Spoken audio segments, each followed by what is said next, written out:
Assalamualaikum warahmatullahi wabarakatuh. Salam Om Swastiastu, salam budaya, salam kebajikan. Halo, perkenalkan nama saya dengan Bapak Iman Firman Samadi, SPDGR. Saya mengampu mapel Pendidikan Pancasila dan Kewarganegaraan. Nah, untuk materi kelas 10 bab 1, semester ganjil bab 1 ini membahas tentang nilai-nilai Pancasila dalam kerangka praktek penyelenggaraan pemerintahan negara. Nah, pada video ini kita akan membahas tentang sistem pembagian kekuasaan negara Republik Indonesia. Nah, pertama-tama kita tahu nggak sih sebenarnya ketika negara dikuasai oleh satu orang atau satu pihak kelompok, itu apa yang terjadi? Misal nih, contohnya kelas dalam satu kelas, misal kelas 10 minus 1 misal aja, ketika ada satu orang yang menguasai, apa akibatnya? Pasti kita tertekan, pasti keinginan di kelas 10 minus 1 harus sesuai dengan satu orang tersebut. Nah, pernah nggak sih kita berpikiran apa itu kekuasaan? Apa sih kekuasaan itu? Nah, di sini Pak Iman akan menjelaskan tentang kekuasaan. Jadi, kekuasaan itu adalah kemampuan yang dimiliki oleh seseorang untuk menguasai, pertama bisa menguasai orang lain, bisa menguasai kelompok, atau kelompok yang kedua kelompok yang lainnya. Contoh, saya bisa mengajar di kelas kalian, di kelas 10 misal. Ini bentuk dari kekuasaan saya. Mengapa saya bisa? Karena saya punya kekuasaan. Kekuasaan ini bisa diwujudkan dalam suatu kewenangan. Saya punya kewenangan untuk mengelola kalian.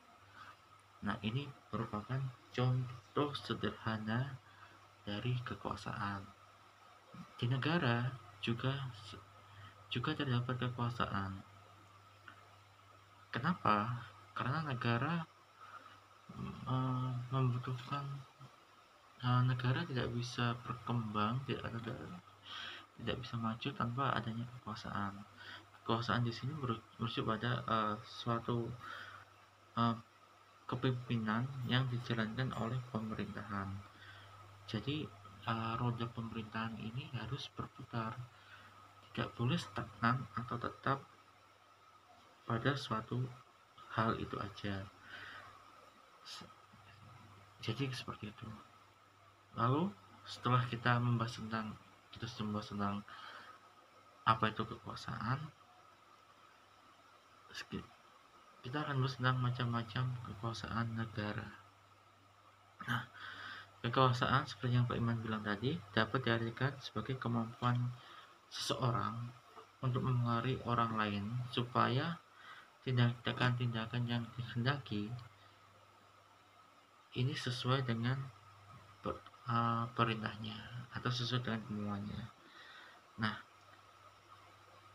adapun di sini yang dimaksud kekuasaan negara itu merupakan kewenangan negara yang mengatur seluruh rakyatnya untuk apa? Seperti yang Pak Iman jelaskan tadi, untuk mengatur roda pemerintahan. Nah, roda pemerintahan ini dapat dikatakan sebagai tujuan kita, tujuan bangsa dan negara yang akan dicapai. Contoh sederhananya adalah kekuasaan itu ketika kita dilanda pandemi COVID-19, maka berlakulah yang namanya PPKM darurat. Nah, PPKM darurat ini bentuk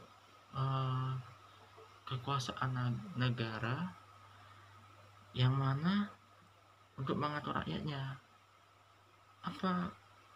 Untuk apa PPKM darurat itu? Untuk mengerem laju mobilitas penduduk. Biar apa? Biar warga negaranya tidak terkena COVID-19. Nah, yang PPKM darurat ini merupakan contoh dari adanya suatu kekuasaan negara. Lalu siapa yang membuat kekuasaan negara itu? Atau dapat kita analogikan, siapa sih yang membuat kebijakan PPKM darurat itu? Tidak lain tidak bukan ya pemerintahan. Nah, negara ini seperti yang John Locke terangkan, ini dibagi menjadi 3 kekuasaan. Nah, apa aja kekuasaannya? Ada kekuasaan legislatif, eksekutif, dan yudikatif. Nanti Pak Iman akan jelaskan lebih detailnya. Lalu anak-anak, macam-macam kekuasaan menurut John Locke ada 3. Pertama ada kekuasaan legislatif, kekuasaan eksekutif, dan kekuasaan federatif. Itu menurut John Locke. Sementara menurut Montesquieu yang terdapat di dalam ajaran Res Politica, maka kekuasaan negara itu ada 3 hal. Pertama legislatif, eksekutif, dan yudikatif. Kalau yang John Locke tadi tidak ada yudikatif tapi diganti federatif. Nah, lalu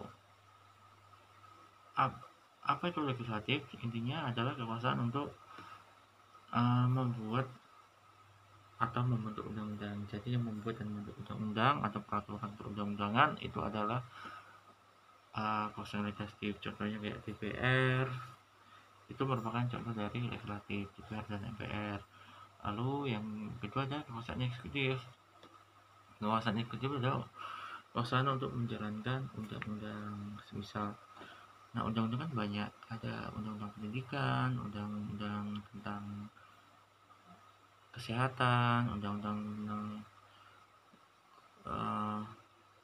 tentang narkotika. Nah, setiap undang-undang mempunyai atau dijalankan oleh berbeda-beda bidang. Semisal kalau di dalam undang-undang pendidikan, siapa yang menjalankan? Misalnya guru dan dosen. Nah, guru dan dosen ini termasuk dalam kekuasaan kekuasaan eksekutif di bidang pendidikan. Jadi kalau narkoba dan undang-undang narkotika itu siapa di sini kekuasaan eksekutifnya? Yaitu ya polisi, BNN. Nah, itu merupakan contoh dari yang menjalankan kekuasaan eksekutif di bidang narkotika. Jadi kekuasaan eksekutif ini tergantung bidangnya atau tergantung peraturan perundang-undangan yang berlaku, yang dibuat. Kalau ada undang-undang perlindungan anak, siapa yang menjalankan siapakah kekuasaan eksekutif yang menjalankan undang-undang perlindungan anak? Ya pasti Polri, KPAI, seperti itu. Siapa itu? Jadi itu merupakan contoh dari kekuasaan eksekutif. Lalu kekuasaan federatif, apa itu? Kekuasaan federatif adalah kekuasaan untuk melaksanakan hubungan luar negeri. Jadi bangsa Indonesia bangsa kita tidak bisa dipungkiri, kita juga harus bisa berkomunikasi dengan bangsa lain. Mengapa? Agar mewujudkan hubungan diplomatik dengan negara lain, sehingga di sini bisa timbul kerjasama. Nah, hubungan ini dijalankan oleh kekuasaan federatif. Siapa?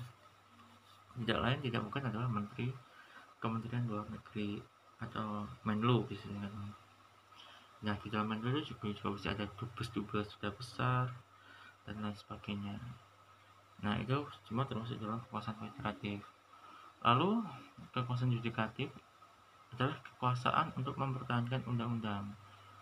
Termasuk di sini dapat dikatakan kekuasaan federatif, kekuasaan yudikatif adalah kekuasaan untuk mengadili setiap pelanggaran terhadap undang-undang. Semua pelanggaran, siapa yang mengadili itu? Pertama bisa hakim, terus Ya, hakim itu ada hakim agung, ada hakim di pengadilan, itu macam-macam. Nah, ini merupakan contoh dari kekuasaan yudikatif. Lalu uh, selanjutnya kita akan bahas tentang konsep pembagian kekuasaan di Indonesia. Nah, konsep pembagian kekuasaan di Indonesia ini dibagi menjadi dua, ada horizontal dan vertikal. Horizontal ini merupakan pembagian kekuasaan menurut fungsi dan lembaga kekuasaan menurut ketentuan Undang-Undang Dasar 1945. Nah, pembagian kekuasaan horizontal ini dilakukan pada tingkatan pemerintah pusat dan pemerintahan daerah. Nah, semisal di dalam ini ada kekuasaan horizontal, ada kekuasaan legislatif, yudikatif, dan eksekutif. Nah, itu merupakan contoh dari pembagian kekuasaan secara horizontal. Lalu selanjutnya adalah pembagian kekuasaan secara vertikal. Nah, pembagian kekuasaan secara vertikal ini merupakan pembagian kekuasaan berdasarkan tingkatnya. Nah, kekuasaan vertikal ini diatur dalam pasal 18 ayat 1 Undang-Undang Dasar 1945, yang mana tingkatannya dari presiden sampai yang terendah adalah uh, kepala desa. Ya, begitu anak-anak materi singkat dari saya. Terima kasih. Wassalamualaikum warahmatullahi wabarakatuh. Salam, salam, om santi om, salam baik, salam kebajikan. Tetap taati protokol kesehatan demi mencegah peredaran COVID-19. Terima kasih.